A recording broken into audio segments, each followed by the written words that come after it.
কেন এলেমের শহরের দরজা বলছে জানেননি কি কারণ? একদিন মাওলা আলী আর আমার দয়াল নবী খেজুর খাইতেছে। কি খায়? শেষ বয়ান শেষ, একটু কথাটা বলে শেষ করি। খেজুর খাইতেছে, প্রতিযোগিতা। আজকে খেজুর খানার ভিতরে যে ব্যক্তি যত বেশি খেজুর খাইতে পারবে সেই ব্যক্তি সবচাইতে জ্ঞানীবান, সেই ব্যক্তি সবচাইতে মর্যাদাবান। হযরত আলী রাদিয়াল্লাহু তাআলা আনহু খেজুর খায়, একটা একটা দানা রাখে, আর আমার নবীজির খেজুরটা খায়, খেজুরের দানাগুলো হযরত আলীর কাছে রেখে দেয়। মারহাবা কইলেন না? হযরত আলী রাদিয়াল্লাহু তাআলা আনহু এবং নবীজি খেজুর খাওয়ার পরে এবার তাকায় দেখে সবচাইতে বেশি খেজুরের দানা হযরত মাওলা আলীর কাছে। আরে আমার নবী কয় তাইলে আলী বেশি খেজুর খাইছে, এই জন্য আলী আজকের বিজয়ী হয়ে গেছে। এবার হযরত আলী তো জ্ঞানী মানুষ, উনি ডাক দিয়া কই, ইয়া রাসূলুল্লাহ, আমি তো খেজুরের দানা জমায়া বেশি খাইছি, জমায়া রাখছি। নবী গো, অনেকে তো খেজুরের দানা নিজে খেজুরের দানা সহ খাইয়া ফেলাইছে, কারণ রাসূলের সামনে খেজুরের দানা একটু নাই। মারহাবা কয় না? আমার বাবারা, এজন্য বড় দামি মানুষ, মূল্যবান মানুষ, মর্যাদাবান মানুষ, বড় সম্মানিত মানুষ, এদেরকে ভালোবাসবেন, মুহাব্বত করবেন। এই যে এখন মাসটা চলতেছে শাওয়াল মাস, এরপরে জিলকদ, এরপরে জিলহদ, জিলহদের পরে মুহররম মাস।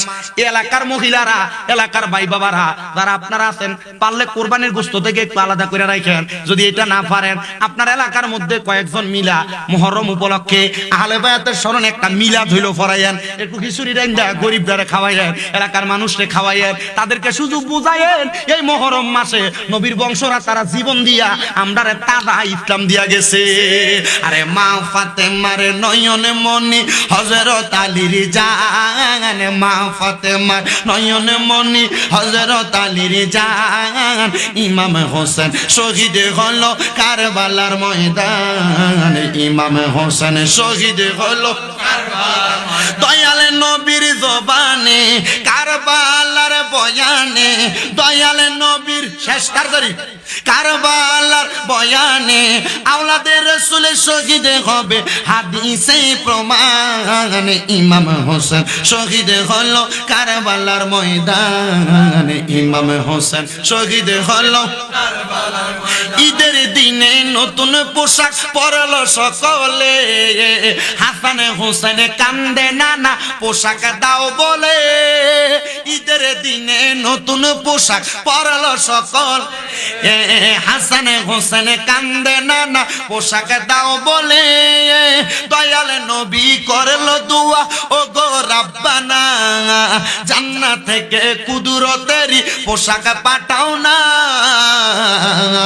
লাল সবুজের সেই পোশাকে কারবালারি শান, লাল সবুজের সেই পোশাকে কারবালারি শান, ইমাম হোসেন শহীদ হলো কারবালার ময়দান, ইমাম হোসেন শহীদ হলো কারবালার ময়দান। বলেন মা ফাতেমার নয়নে মনি হযরত আলীর জান, মা ফাতেমার হযরত আলীর জান, ইমাম হোসেন শহীদ হলো কারবালার ময়দান, ইমাম হোসেন শহীদ হলো কারবালার। আল্লাহ যেন আহলে বায়াত রাসূলের ওসিলায় আমাদের সবার জীবনের গুনাহগুলো maaf করে দেয়, আল্লাহকে ভয় করার তৌফিক দেয়, মা বাপরে গুরুত্ব দেওয়ার তৌফিক দেয়, তরিকতের ফানাফিল্লা বাকাবিল্লার জগৎ অতিক্রম করার তৌফিক দেয়, আমানতদারিতা রক্ষা করার তৌফিক দেয়।